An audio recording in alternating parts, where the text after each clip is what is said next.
Praise the lord. హల్లెలూయా. చెప్పండి ఒకసారి గట్టిగా హల్లెలూయా. మళ్ళా మీ అందరినీ కూడా చూడడానికి దేవుడు నాకు ఇచ్చినటువంటి గొప్ప భాగ్యమును బట్టి నేను దేవాది దేవునికి వందనాలు నేను చెల్లిస్తూ ఉన్నా. ఈ రోజున దేవుడు నిజంగా మన జీవితాల్లో మరొక శుభదినాన్ని అనుగ్రహించి దేవుని యొక్క మాటలు వినడానికి, దేవుని యొక్క వాక్యాన్ని వివరించడానికి దేవుడు మనకిచ్చిన ఈ గొప్ప భాగ్యాన్ని, ప్రత్యేకంగా నాకు ఇచ్చిన ఈ గొప్ప భాగ్యాన్ని బట్టి నేను ఎంతగానో సంతోషిస్తున్నా. సహోదరి చదువుగా మనందరం కూడా విని ఉన్నాం. ఒకసారి మరలా వాక్య భాగాన్ని చదువుదాం. నిర్గమాకాండము 20వ అధ్యాయం 12వ వచనం చదువుదాం. నీ దేవుడైన యెహోవా నీ అనుగ్రహించు దేశములో నీవు దీర్ఘాయుష్మంతుడు ఉన్నట్లు నీ తండ్రిని నీ తల్లిని సన్మానించుము. హల్లెలూయా. ఈరోజు ప్రత్యేకంగా తండ్రుల దినోత్సవం. దేవుడు మనకిచ్చిన ఈ గొప్ప వాక్యం ఈ రోజున తండ్రుల దినోత్సవాన్ని జరుపుకోవడానికి దేవుడు కృపనిచ్చాడు. దేంట్లో లేనటువంటి గొప్ప వాక్యం క్రైస్తత్వంలో, క్రిస్టియానిటీలో, ప్రత్యేకంగా సాల్వేషన్ ఆర్మీ దేవాలయ మందిరాల్లో దేవుడు మరి ఏర్పాటు చేసుకోవడానికి తల్లుల ఆదివారం అని, తండ్రుల ఆదివారం అని, ఫౌండర్స్ డే అని, అలాగే గొప్ప గొప్ప ఆరాధనలన్నీ కూడా మన దాంట్లో జరుపుకుంటాం. ఖచ్చితంగా ఏది కూడా మిస్ చేయకుండా అన్నీ కూడా జరిపినటువంటి భాగ్యం మన సైన్యానికి దేవుడు ఇచ్చాడు. హల్లెలూయా. ప్రియులారా, దేవుడిలారా, ఈరోజు తండ్రుల దినోత్సవం కనుక కొద్ది నిమిషాలు దేవుని వాక్యాన్ని మనం దేవుని పరిశుద్ధ గ్రంథం తండ్రుల గురించి ఏం చెప్తుందో కొన్ని విషయాలు మనం తెలుసుకునేటువంటి ప్రయత్నాన్ని మనం చేద్దాం. నీవు నీ దేవుడైన యెహోవా నీకు అనుగ్రహించు దేశంలో నీవు దీర్ఘాయుష్మంతుడు ఉన్నట్లు నీ తండ్రిని నీ తల్లిని సన్మానించండి. నీవు దీర్ఘాయుష్మంతుడు అవ్వాలి అంటే, నువ్వు బాగా దీవించబడాలి అంటే, నువ్వు సంపూర్ణమైన ఆరోగ్యంతో గడపాలి అంటే, సంపూర్ణమైన ఆరోగ్యంతో నీవు జీవితకాలం జీవించబడాలి అంటే నువ్వేం కలిగి ఉండాలి? ఏం చేయాలి? తల్లిని తండ్రిని సన్మానించాలి. ప్రతి మనిషి కూడా తల్లి తండ్రులు అవుతారు ఏదో ఒక సందర్భంలో, సమయంలో కదండి. ఏదో సమయంలో వివాహం కొంచెం లేట్ అయినా ఎప్పటికైనా తల్లిగా తండ్రిగా దేవుడు మిమ్మల్ని ఆశీర్వదిస్తాడు. అయితే మన జీవితాల్లో మనం ఏమనుకుంటామంటే యవనస్తులుగా ఉన్నప్పుడు తల్లిదండ్రులు పెద్దగా పట్టించుకోం, ప్రత్యేకంగా తండ్రిని అస్సలు పట్టించుకోం. తల్లి అంటే పద్దాక ఇంట్లో ఉండదు కాబట్టి, పనిచేస్తుంది కాబట్టి, అక్కడగా ఉండదు కాబట్టి, అన్ని విషయాల్లో తోడుగా ఉండదు కాబట్టి తల్లిని బాగా ప్రేమిస్తారు. కానీ ఎందుకనో తండ్రిని మాత్రం వెనుకంజ వేస్తూ ఉంటారు కొన్నిసార్లు. తండ్రిని చాలా కాలం మనం ప్రేమించాం, తండ్రిని మనం అర్థం చేసుకోం. ఎన్ని చిరాకులో, ఎన్ని మాటలో, ఎన్ని ఇబ్బందులు పడతామో మనం. ఉద్యోగంకి వెళ్ళరా అంటే బాధ, చదువుకోవాలంటే బాధ, క్రమశిక్షణగా ఉండరా అంటే బాధ. తండ్రి చేసిన ప్రతిదీ కూడా మనకు ఎలా ఉండదంటే చాలా చులకనగా ఉంటుంది. కానీ తండ్రి బాధ అర్థం అవ్వాలి అంటే యవనస్తులు కూడా తండ్రి అయితే కానీ అప్పుడు దాకా తండ్రి గురించి మనకి తెలియదు.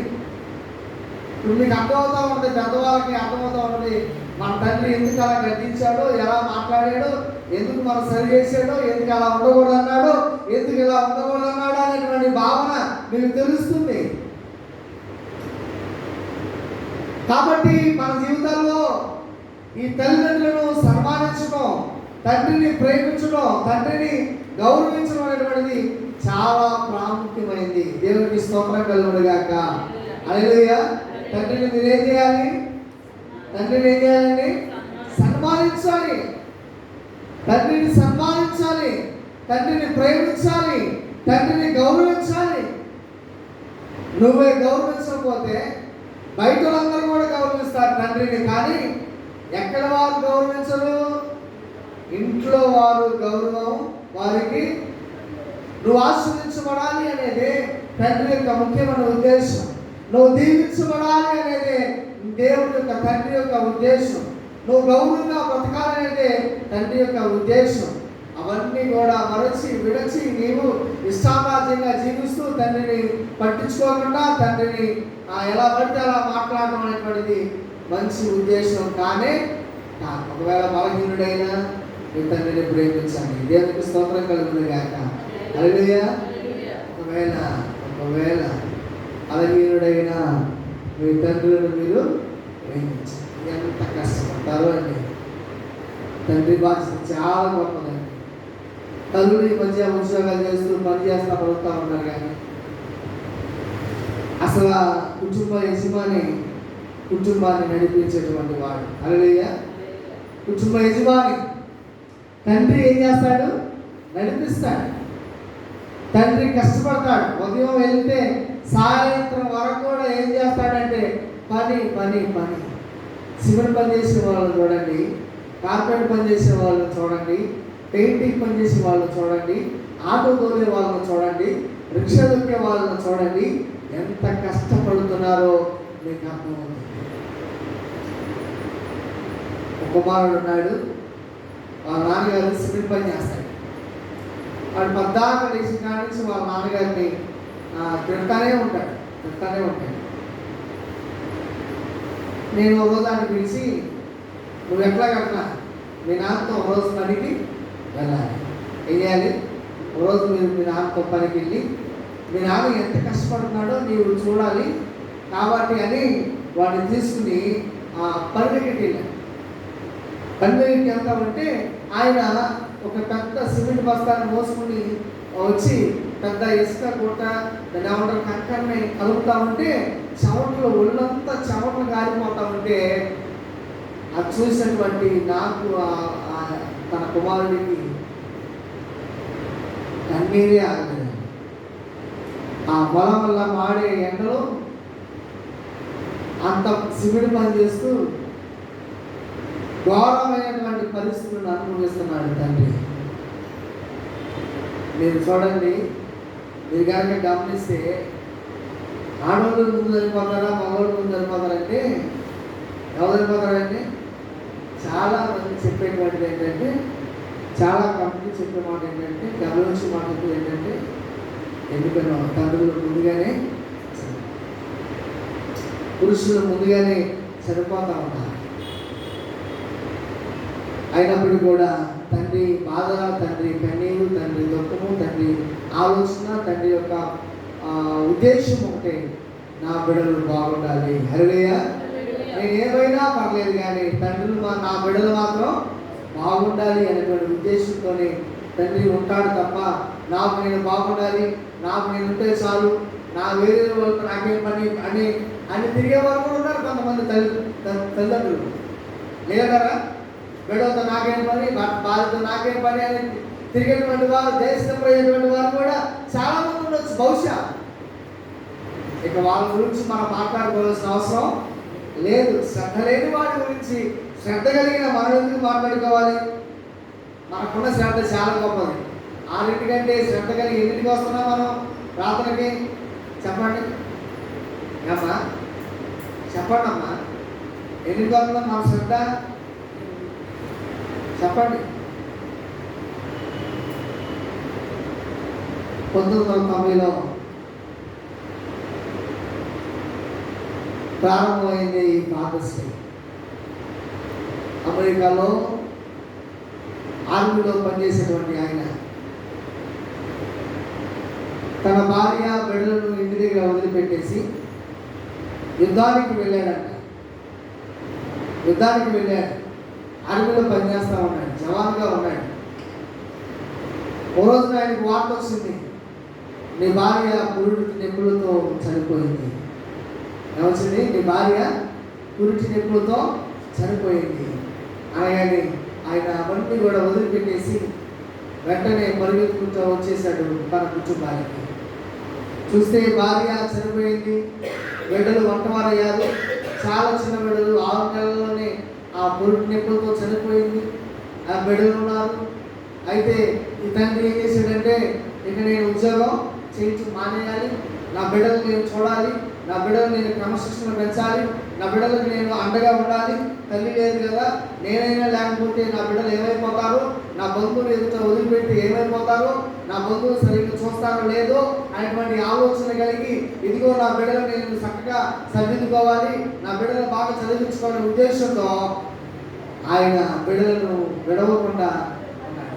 కొంతమంది తల్లిదండ్రులు ఏం చేస్తారండి, ఏం చేస్తారు, ఆమె ఎవరు కావాలి ఉన్నప్పుడు వాళ్ళ సుఖం కోసం బిడ్డలు కనేసి ఎక్కడ విడిచిపెట్టేసేవాళ్ళంట, కోల్కతా ప్రాంతంలో ఎక్కడ చెత్త కుండీ దగ్గర వదిలిపెట్టేసి వెళ్ళిపోతే మదర్ తెరీసా గారు వారిని తీసుకొచ్చి పెంచి పోషించి అనాథాశ్రయాలు నిర్మించినటువంటి పరిస్థితులు మనం చూస్తాం. కానీ ఆ తండ్రి అలా చేయలేదు. ఆ తండ్రి ఏం చేసిందంటే, ఇదిగో నా బిడ్డలు ఎక్కడైనా వదిలిపెడితే హాస్టల్లో పెడితే ఏమైపోతారు, నా బిడ్డలు నేను పెంచాలి పోషించాలి అని ఉద్యోగాన్ని సైతం వదిలిపెట్టేసి, దేశం మీద ఉన్నటువంటి భక్తినైనా సరే వదిలిపెట్టేసి, నా బిడ్డలు నాకు ప్రాముఖ్యమని మరో పెళ్లి చేసుకోకుండా, ఈ మధ్యకాలం దినవాకుండా ఏం చేసుకుంటారు, దినకంటే పెళ్లి ముఖ్యం అండి. ఈ మధ్య అది తయారైపోయారు. ఈ మధ్య భార్య భర్తల పొందినేమో భార్య నెల రోజుల కంటే ఎక్కువ ఉండట్లా, మరో పెళ్లి, second marriage ceremony, invitation by someone. ఏంటండి ఇది? ఎడిపోతున్న సమాజం. బిడ్డలు వదిలిపెట్టేసి ఎలా పడితే అలా జీవించడానికి కాదు కదా దేవుడు మనకి మంచి జీవితాన్ని, మంచి ఆరోగ్యాన్ని, మంచి పరిస్థితులు మనకు అనుగ్రహించింది దేవుడు. నువ్వు బాగుండి నీ బిడ్డలు కూడా బాగుపరుస్తావని, నువ్వు మంచిగా ఉండి నీ బిడ్డలు కూడా మంచి త్రోవలో నడిపిస్తావని, నువ్వు మాదిరికరంగా ఉండి నీవు కూడా నీ బిడ్డలు అనేక మందికి మాదిరికరంగా జీవిస్తావని కదా దేవుడు నీకు గొప్ప భాగ్యం ఇచ్చింది. అయితే పిల్లరా గమనించండి, అలాంటి వాతావరణంలో ఆయన బిడ్డల కోసం ఉన్నాడు కనుక ఆమె చిన్న కుమార్తె 16 సంవత్సరాల తర్వాత తన తండ్రి కష్టాన్ని గమనించి, నా తండ్రి మా కోసం ఎంతో కష్టపడ్డాడు కాబట్టి నా తండ్రిని నేను సన్మానిస్తాను అని ఫాదర్స్ డే అని ప్రారంభించడం జరిగింది. 1996లో అమెరికా అధ్యక్షుడు లిండన్ జాన్సన్ గారు ఈ దాన్ని ప్రతిపాదించి ఫాదర్స్ డే అని ప్రతి ఒక్కరు కూడా జరుపుకోవాలని ఒక తీర్మానాన్ని తీసుకొచ్చినటువంటి పరిస్థితులు మనం చూస్తాం. ఇలాగా దేవుని వాక్యం తెలియపరుస్తూ ఉంది. మనకు ఉండేటువంటి తండ్రులు 3 రకాలైన తండ్రులు ఉంటారు. ఒకరు పరలోకమందు ఉన్న తండ్రి, దేవుని స్తోత్రం చెప్పండి. ఎవరమ్మా? పరలోకమందు ఉన్న తండ్రి. రెండోది భూలోకమైన తండ్రి, భూలోక సంబంధమైనటువంటి తండ్రి. మూడోది ఆత్మీయ తండ్రి. ఎవరు? ఆత్మీయ తండ్రి ఎవరు? ఆత్మీయ తండ్రి ఎవరు? పరలోక తండ్రి ఎవరు చెప్పండి అమ్మా. పరలోక తండ్రి ఎవరు? భూలోక సంబంధ తండ్రి అంటే నీ తండ్రి. ఆత్మీయ తండ్రి అంటే దేవునికి స్తోత్రం చెప్పండి. హల్లెలూయా. పరలోకము తండ్రి, భూలోక సంబంధించిన తండ్రి, అలాగే ఆత్మీయ తండ్రి. ఈ ముగ్గురు ఉంటారు. తండ్రులుగా వారి బాధ్యతలు తండ్రులుగా ఉంటారు. చూడండి ఒకసారి ద్వితీయోపదేశకాండం 1వ అధ్యాయం 29వ వచనం చదువుతాం. ద్వితీయోపదేశకాండం 1వ అధ్యాయం 29వ వచనం ఒకసారి. అప్పుడు నేను మిమ్మును చూచి దిగులు పడకు, వారికి భయపడకుడి. మీకు ముందర నడుచుచున్న మీ దేవుడైన యెహోవా నీ కన్నుల ఎదుట ఐగుప్తులోను మీ పక్షముగా యుద్ధము చేయు. మీరు ఈ చోటికి చేరి వరకు మీరు వచ్చిన మార్గం అంతటిలోను మనుషుడు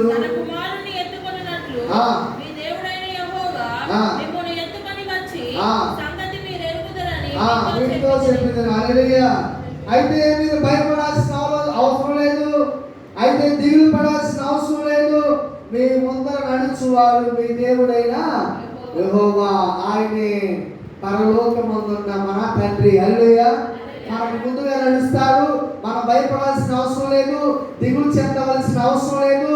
మనం ఎన్నిసార్లు ఇబ్బందులు పడ్డా, కష్టాలు పడ్డా, శోధనలు పడ్డా, వేదనలు పడ్డా, ఆర్థిక సమస్యలైనా అనారోగ్య సమస్యలైనా మనల్ని కాపాడే మన దేవుడు మనకు ఉన్నాడని మీరు భయపడాల్సిన అవసరం లేదు. హల్లెలూయా. గుర్తుంచుకోవాల్సిన విషయం ఏంటంటే నా దేవుడు గొప్పవాడు. హల్లెలూయా. మనల్ని సంరక్షించే తండ్రి ఆయన. పరలోకమందున్న తండ్రి ఏం చేస్తాడు? మనల్ని సంరక్షిస్తాడు. ఉద్యోగానికి వెళ్తుంటే సంరక్షిస్తాడు, పనికి వెళ్తుంటే సంరక్షిస్తాడు, కాలేజీకి వెళ్తుంటే సంరక్షిస్తాడు, చర్చికి వస్తుంటే సంరక్షిస్తాడు. సంరక్షించే దేవుడు మన దేవుడైన యెహోవా. హల్లెలూయా. ఆయన పరలోకమందున్న దేవుడు మన దేవుడై ఉన్నాడు. ఒక వాక్యం చదవండి. ఇదే అధ్యాయంలో, ఇదే బుక్లో 6వ అధ్యాయం 9వ వచనం చదువుతాం. 6వ అధ్యాయం 9వ వచనం. నీ ఇంటి ద్వార బంధముల మీదను నీ గౌల మీదను వాటిని రాయవలెను. నీ దేవుడైన యెహోవా నీ పితరులైన అబ్రహామును, ఇస్సాకు, యాకోబులతోను చేసిన ప్రమాణం బట్టి నిన్ను ఆ దేశమును ప్రవేశపెట్టి నీవు కట్టని గొప్పలకు మంచి పురములను నీవు నింపని మంచి నింపబడిన ఇళ్లను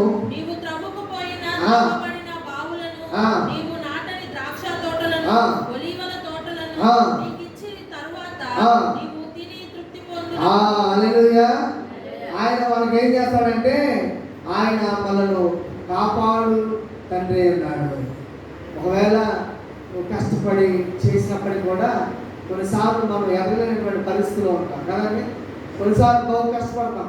24 గంటలు కష్టమే, నిద్ర ఉండదు, ఉండదు, అన్నీ కూడా కష్టమే. మన పని చాలా కష్టంగా ఉన్నది, మన పరిస్థితులన్నీ కూడా చాలా కష్టంగా ఉంటాయి. అయినప్పుడు కూడా కొన్నిసార్లు మనం ఎదగలేము. ఆర్థికంగా మనం ఎదగలేము, కొన్నిసార్లు ఆత్మీయంగా మనం ఎదగలేము. ఇది చెప్పండి నాకు, మీరు ఆర్థికంగా ఎదగాలని ఆశపడుతున్నారా, లేకపోతే ఆత్మీయంగా ఎదగాలని ఆశపడుతున్నారా? నిజం చెప్పండి, మీరు ఏది ఎదగాలని ఆశపడుతున్నారు? ఒకవేళ మీరు ఆత్మీయంగా ఎదగాలని ఆశపడినట్లయితే, నీవు ఆత్మీయంగా ఎదగాలి ప్రభువా అని కనుక నువ్వు ఆశపడినట్లయితే ఆర్థిక పరిస్థితులు ఆటోమేటిక్గా దేవుడు మిమ్మల్ని మెరుగుపరుస్తాడు. తప్పకుండా దేవుడు నామమున మహిమపరుస్తున్నా గట్టిగా. హల్లెలూయా. అయితే నువ్వు ఆత్మీయంగా ఎప్పుడైతే బలపడాలి, ఆత్మీయంగా ఎప్పుడైతే నేను గొప్పవాడు అవ్వాలి, ఆత్మీయంగా ఎదగాలి, ఆత్మీయులు బలపడాలని ఎప్పుడైతే నువ్వు ఆశపడతావో ఆటోమేటిక్గా ఆర్థికంగా నువ్వేమవుతావు? గొప్పవాడు అవుతావు. ఒకవేళ నువ్వు త్రవపోయినా, ఒకవేళ నువ్వు శ్రమించకపోయినా, ఒకవేళ నువ్వు పొలం వేయకపోయినా, ఒకవేళ నీ చేతులు శ్రమించకపోయినా దేవుడు నిన్ను పోషించి నడిపించి తృప్తిపరిచేటువంటి దేవుడే ఉన్నాడు. దేవునికి స్తోత్రం కలుగును గాక. నువ్వు కొన్నిసార్లు మనం పని చెయ్యం, అయినప్పుడు కూడా మనం తృప్తిగా ఉంటాం. ఎందుకంటే మనం ఎప్పుడైతే ఆత్మీయంగా బలపడతావో, నువ్వు ఎప్పుడైతే ప్రార్థనలో బలపడతావో, ఎప్పుడైతే విశ్వాసంలో బలపడతావో, ఎప్పుడైతే ఆత్మీయంగా నువ్వు పరిశుద్ధంగా బలపడతావో, ఆ బలపడినటువంటి పరిస్థితుల్లో దేవుడు ఆటోమేటిక్గా నీ ఆర్థిక పరిస్థితులు కానీ నీ ఇంట్లో ఉన్న కష్టాలన్నీ కూడా తొలగించి దేవుడు నిన్ను పైకి లేపుతాడు. హల్లెలూయా. అలాంటి దేవుడు మన యేసయ్య. దేవుడు నిన్ను కాపాడాలని చాలాసార్లు మనం చెప్తాం కదండి. పాస్టర్ ఎందుకు వచ్చాడంటే అయ్యా దేవుడు నిన్ను కాపాడతాడయ్యా అని ఓర్ని వృత్తి మాట చెప్తారనుకుంటారు కొంతమంది. కాదండి, దేవుడు కాపాడగలడు కనుక కాపాడుతాడని నేను చెప్తున్నాను. హల్లెలూయా. దేవుడికి స్తోత్రం చెప్పండి. హల్లెలూయా. నిన్ను నమ్మినట్లు నేను ఎవరిని నమ్మాలయ్యా, నీకు నాకు మధ్య దూరం తొలగించావు.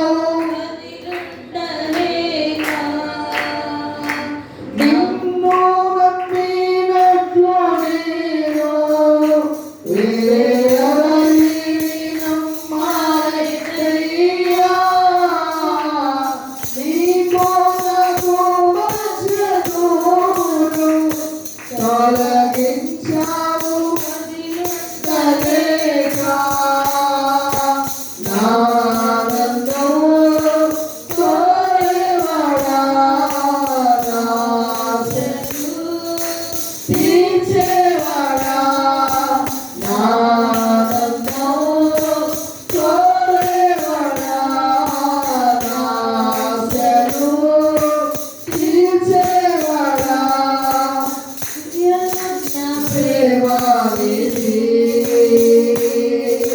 నిజమైన ధన్యతనాది యేసయ్యా యేసయ్యా యేసయ్యా ఆ యేసయ్యా యేసయ్యా యేసయ్యా యేసయ్యా ఆ యేసయ్యా. హల్లెలూయా. కాబట్టి నువ్వు అనుకోవాల్సింది ఏంటంటే ముందు నేను ఆత్మీయంగా బలపడాలి. హల్లెలూయా. నేను ముందు ఆత్మీయంగా బలపడాలి. ఆత్మీయంగా బలపడాలి. ఆత్మీయంగా బలపడాలంటే ఏం చేయాలి? ఏం చేయాలండి? ఆత్మీయంగా బలపడాలంటే ఏం చేయాలి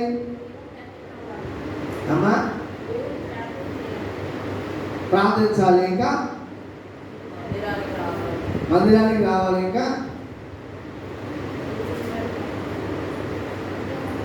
ప్రార్థించాలి, దేవునికి దగ్గర అవ్వాలన్న మనసు ఉండాలి. ప్రార్థించాలి, దేవుడి దగ్గర మనసు ఉండాలి. ఇంకా అన్ని చేయాలి. దేవుడికి సొంతం చెప్పండి. హల్లెలూయా. అన్ని చేయాలి. ఆత్మీయంగా బలపడు. ఆటోమేటిక్గా నీ కుటుంబంలో ఉన్న ప్రతి సమస్య పోతుంది. ఆర్థిక సమస్య పోతుంది, అనారోగ్య సమస్య పోతుంది, అన్నీ పోతాయి. ముందేం బలపడాలి? ఆత్మీయంగా నీవు బలపడాలి. పిల్లరా, నేను తండ్రిలో ఉండవలసిన 7 లక్షణాల గురించి నేను ఈరోజు మీతో ప్రస్తావిస్తాను. తండ్రిలో ఉండవలసిన 7 లక్షణాలు. మొదటిది కనుక మనం చూసినట్లయితే 103వ కీర్తన 11వ వచనాన్ని మనం చదువుతాం. 103వ కీర్తన 11వ వచనం. తండ్రి తన కుమారుని ఎడల జాలి పడినట్లు యెహోవా తన యందు భయభక్తులు గలవారి ఎడల జాలిపడును. హల్లెలూయా. అయితే ప్రియమైన దేవుని బిడ్డలారా, ఏం చేయాలంటే తండ్రి ఏం చేస్తాడు? తండ్రి మంచి తండ్రి అవ్వాలి అంటే మనం ఏం చేయాలంటే మన బిడ్డల ఎడల మనం జాలి కలిగి జీవించాలి. మన తండ్రి కూడా చాలా జాలిమంతుడండి. మన తండ్రి యేసయ్య ఎలాంటి వాడండి? చాలా జాలి. దేవుడికి ఉన్నంత జాలి దేవుడు సృష్టించిన మానవుడిలో ఆ జాలి లేదు. యెషయా గ్రంథం 14వ అధ్యాయం 1వ వచనం కనుక మనం చదివినట్లయితే, యెషయా గ్రంథం 14వ అధ్యాయం 1వ వచనం కనుక మనం చదివినట్లయితే, ఏలయనగా యెహోవా యాకోబునందు జాలి పడెను. అమ్మా, ఇంకను ఇశ్రాయేలును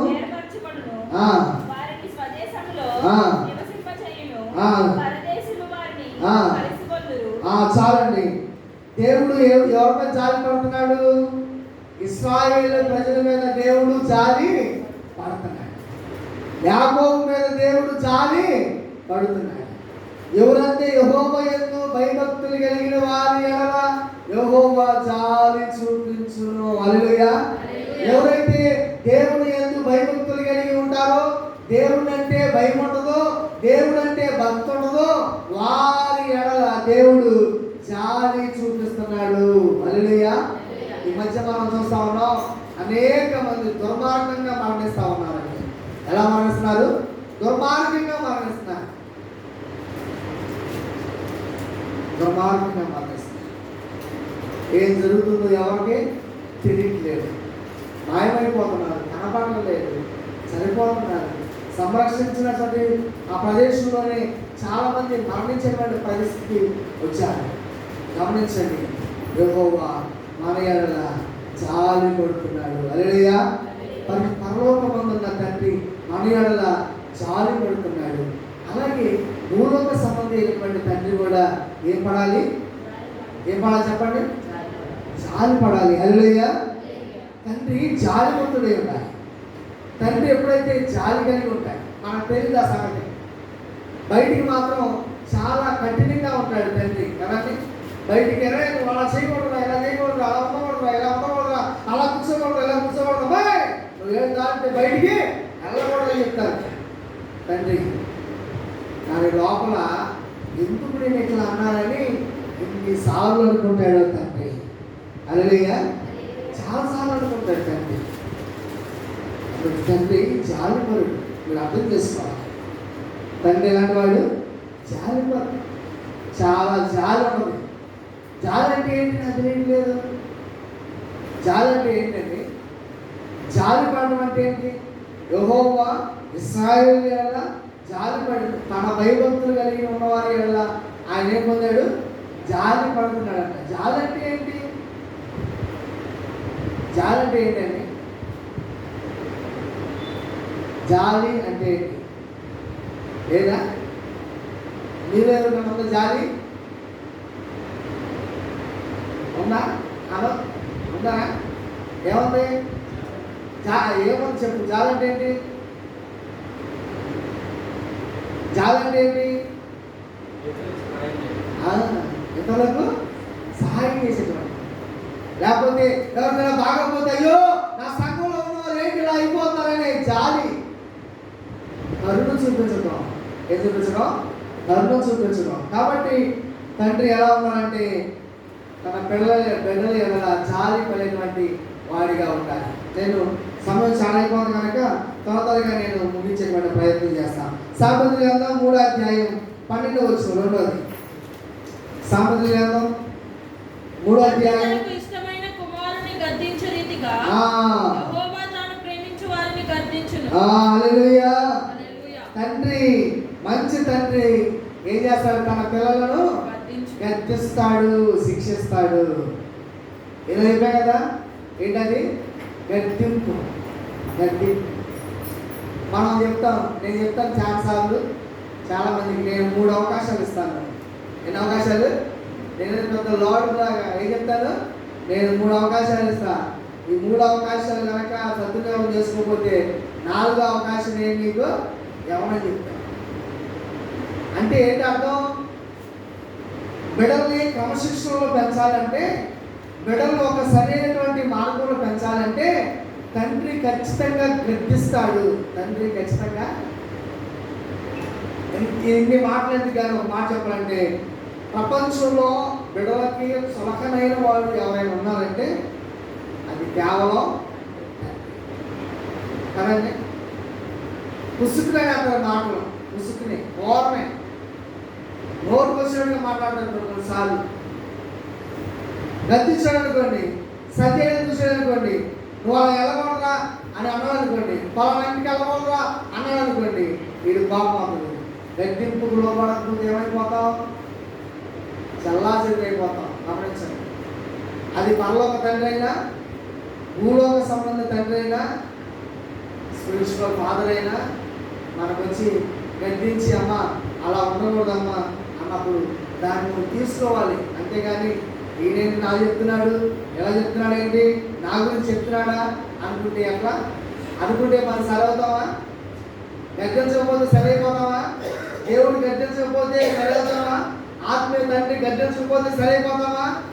సరే చూడండి, మీరు ఏసన్న మినిస్టర్లు కనుక మీరు చూసినట్లయితే వాళ్ళు ఎంతో ఏసన్న గారు చెప్పినటువంటి మాటలను చాలా, అరే నువ్వు అది చేయకూడదు అంటే అంతే సమయం చేయకుండా మానేస్తారు. కానీ మనవాళ్ళు ఏంటంటే ఏదైనా సేవకులు చెప్తే నా గురించి చెప్పాడని ఫోరణ చేసిన మానేస్తారు. మనం చేసే పని ముందు అయ్యగారికి ఏదైనా మాట్లాడితే చర్చి మానేస్తారు, మీకు మాట్లాడితే చర్చి మానేస్తారు, రాజకీయ గొడవ అయితే చర్చి మానేస్తారు. ఏది వచ్చినా కానీ ఏమవుతుంది? చర్చ చేసింది మనల్ని. ప్రతి ఆదివారం దేవుని సన్నిధిలో ఉండాలి. హల్లెలూయా. దేవుని సన్నిధిలో హల్లెలూయా. నేను చేసిన సంఘంలో 23వ తారీఖున ఎలక్షన్స్ ఎందుకు జరిగిన చర్చిల్ ఎడ్యుకేషన్. ఒక పార్టీ ఆయనేమో దాన్ని ఏమంటారు, ద్వారం ఇస్తానన్నాడు, తలుపు ఎలా ఉన్నాయి చూడండి కొన్నిసార్లు. ద్వారం ఇస్తానన్నాడు అంటే తలుపు ఇస్తానన్నాడు. సరే ఇస్తాను కదా అని టైం దగ్గర పడుతున్నాను వెళ్ళి, నేను అమ్మగారు వెళ్ళి, అమ్మ అయ్యా మరి ఇస్తానన్నాం కదా ఇవ్వండి, మరి మనం వెళ్ళి కొనుక్కొద్దాం, దీన్ని ఎలా బుక్ చేద్దాం అంటే, అయ్యారు పలానా పార్టీ తెచ్చండి అది. ఆ తెచ్చి సంపద ఆయన ఫలానా తెచ్చి ఫలానా నాయకత్వం ఫలానా ఆ పార్టీ వాళ్ళు నాయకత్వం చేస్తున్నారండి, నేను ఎప్పగిస్తానని అన్నాడు. 8వ తారీఖు ఏమో తెచ్చి ఓపెనింగ్, 3వ తారీఖు 3వ తారీఖు వెళ్తే ఈ మాట మాట్లాడుతున్నాడు ఆయన. ఆయనకి నేను ఒకే చెప్పాను, చర్చి పార్టీకి సంబంధం లేదు, గొడవలకి సంబంధం లేదు, బంధువులకి సంబంధం లేదు. దేవుని మందిరం అంటే బయటే ఏదైనా చూసుకుంటే, రాజకీయం చూసుకున్నా, లేకపోతే ఏదైనా బంధువులు చూసుకున్నా, గొడవలు చూసుకున్నా, ఏదైనా బయటే. లోపలికి వచ్చినాక శత్రువులైనా సరే. అందుకే నేను చెప్తాను ఆఖరిలో, అటుపక్క వాళ్ళకి వందనాలు ఇటు పక్క వందనాలు చెప్పమన్నానంటే ఓరనే నేను ఒత్తిడి చెప్పాలా, ఆ శత్రువు అయినా నాకు దేవుడి సన్నిధిలో వందనాలు చెప్పాలి. హల్లెలూయా, అది చెప్పండి హల్లెలూయా. అలా నీవు శిక్షకు లేకపోతే దేవుడు ఇచ్చినటువంటి పరిస్థితులను గమనిస్తే ఆ శిక్ష ఎవరైతే గడ్డింపుకు లోపడతారో వారు మాత్రమే సరవుతారు. గడ్డింపుకు లోపడినటువంటి వారు ఏమవుతారు? నేను చెప్పిన వెంటనే ఆయన తలుపు దిగొచ్చాడు, పార్టీ లేదు ఏం లేదు, ముందు చర్చి పని అయిపోయిన వెంటనే ఎలక్షన్స్ వచ్చినాయి, గొడవలు లేకుండా సక్రమంగా జరిగిపోయింది. వాళ్ళు బాగుంటారు, మధ్యలో ఏ బెకారం మనం దాన్ని ఏమంటారంటే, ఎందుకు మనకు బలిగినటువంటి మన జీవితాలకి రాజకీయాలకు మనకు అవసరం లేదని గమనించండి. ఆ రోజున చాలా చక్కగా జరిగింది దేవుని మందిర ప్రతిష్ట. కాబట్టి మన జీవితాల్లో కూడా కొన్నిసార్లు ఆత్మీయ తండ్రి గద్దించిన, లేకపోతే భూలోక సంబంధమైన మీ తండ్రి గద్దించిన, పర్వత తండ్రి గద్దించిన, ఆ గద్దింపుకు మీరు లోబడినట్లయితే మీరు సరవుతారని నేను మీకు తెలియపరుస్తున్నాను. అలాగే మంచి తండ్రి క్షమిస్తాడు అనేటువంటి విషయాన్ని చూద్దాం. మత్తయి సువార్త 6వ అధ్యాయం 14-15 చదువుతాం. ఈ మాట చెప్పి నేను ముగిస్తాను. మత్తయి సువార్త 6వ అధ్యాయం 14 చదువుతాం. మనుషుల అపరాధములను మీరు క్షమించిన యెడల మీ పరలోకపు తండ్రి మీ అపరాధములను క్షమించును. మీ అపరాధములను దేవుడు క్షమిస్తాడు. హల్లెలూయా. తండ్రి ఎలాంటి వాడు అండి? ఎంత పెద్ద తప్పైనా చేయను, ఎంత పెద్ద మాట అన్నాను, ఆయన కొట్టు తిట్టు ఏదన్నా చేయి, తండ్రి ఆఖరికి ఏం చేస్తాడండి? తండ్రి క్షమిస్తాడు. ఫాదర్స్ డే రోజు మీరు గమనించండి, ఒకసారి ఆలోచన చేయండి. మీ తండ్రి ఎన్నిసార్లు మీరు ఎన్ని తప్పులు చేసినా క్షమించాడో ఒకసారి ఆలోచించండి. మన దేవుడు క్షమించే దేవుడు. బైబిల్లో ఒక కథ ఉంది కదా, బైబిల్లో ఒక సత్యం ఉంది కదా, ఏంటది? తప్పిపోయినా తప్పిపోతూ ఏం తీసుకెళ్ళాడు ఆయన? ఈ లోకానికి అవసరమయ్యే తీసుకెళ్ళాడు. ఏంటని? డబ్బు, బంగారం, ఆస్తిపాస్తులు మొత్తం ఆయన నెంబర్ పెట్టి తీసుకెళ్ళాడు. అవి ఉంటే కుమారుడు ఎక్కడైనా బతకగలడు. ఏమండి? అవి ఉంటే కుమారుడు ఎక్కడైనా బతకగలడు. తండ్రితో అవసరం లేదు, తండ్రి గడ్డింపు అవసరం లేదు, తల్లి గడ్డింపు అవసరం లేదు, ఎవరితో సంబంధం లేదు. అయితే ఆ తప్పుకోడు కుమారుడికి కొంతమంది స్నేహితులు ఎదురయ్యారంట. ఎవరైంది? స్నేహితులు ఎదురయ్యారు. మనోడు మొత్తం దోషి కట్టడం సరిపోయింది, తీసుకెళ్ళింది మొత్తం ఏమైపోయింది? ఖర్చు అయిపోయింది. అంతా అయిపోయిన తర్వాత ఎక్కడికొచ్చాడు మనోడు? కొంతకాలం పట్టుదలతో నేను వెళ్ళకూడదు, బయట నేను మళ్ళా మా నాన్నకి వెళ్ళకూడదు, ఆస్తి పోయినా ఏదో పని చేసుకుని పోతాననుకున్నాడే బహుశా. పని చేసి చేయట్లేదు, పని ఎవరు లేదు. తండ్రి గారిగా పద్దాక కూర్చోబెట్టి భోజనం పెడతానికి, అన్నం పెడతానికి కష్టపడు ఆడుకోదు, సిమెంట్ పని చేసో, పెయింట్ పని చేసో. అమ్మ తల్లి కూడా అంటుల్లో బొడ్డుతో పెట్టగట్లా, నీకు అన్నం కూరలో బొడ్డు పెడతాను. అప్పుడు విలువ తెలియదు. అది దేవుని పిల్లలు గమనించండి. ఎప్పుడైతే కొట్టు తినేటువంటి పరిస్థితి వెళ్ళాడు. ఎవరు గుర్తొచ్చాడు? నా తండ్రి ఇంటి అనేక నివాస స్థలములు, నేనెందుకని ఎలా అయిపోవాలి, నా జీవితం ఎందుకు ఎలా అయిపోవాలి, నేనెందుకు మార్గం తప్పి నడవాలి అని మరలా తండ్రి దగ్గరికి వెళ్ళాడు.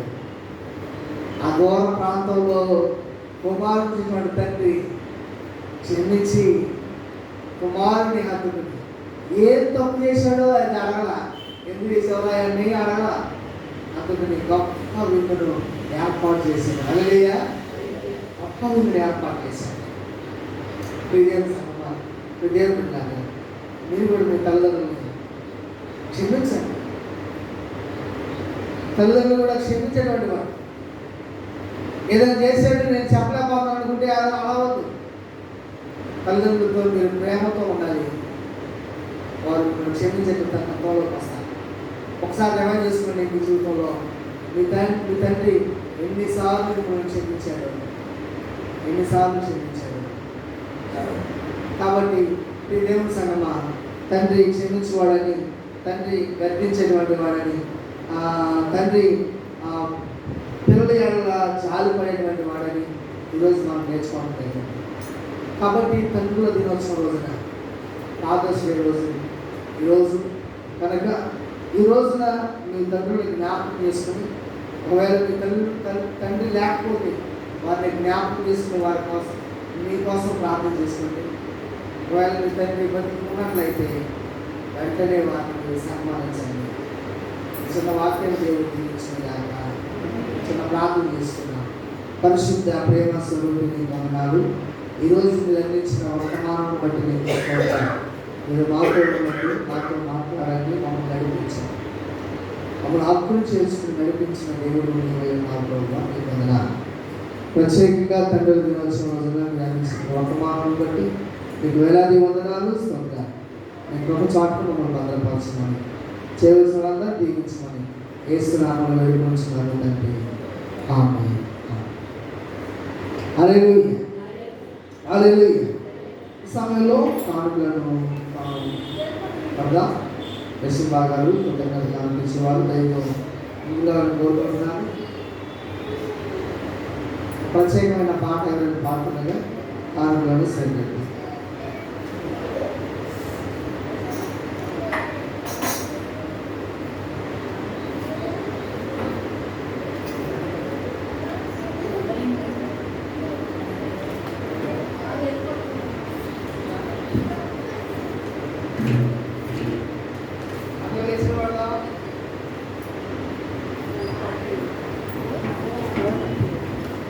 నీ ధనము నీ గుణము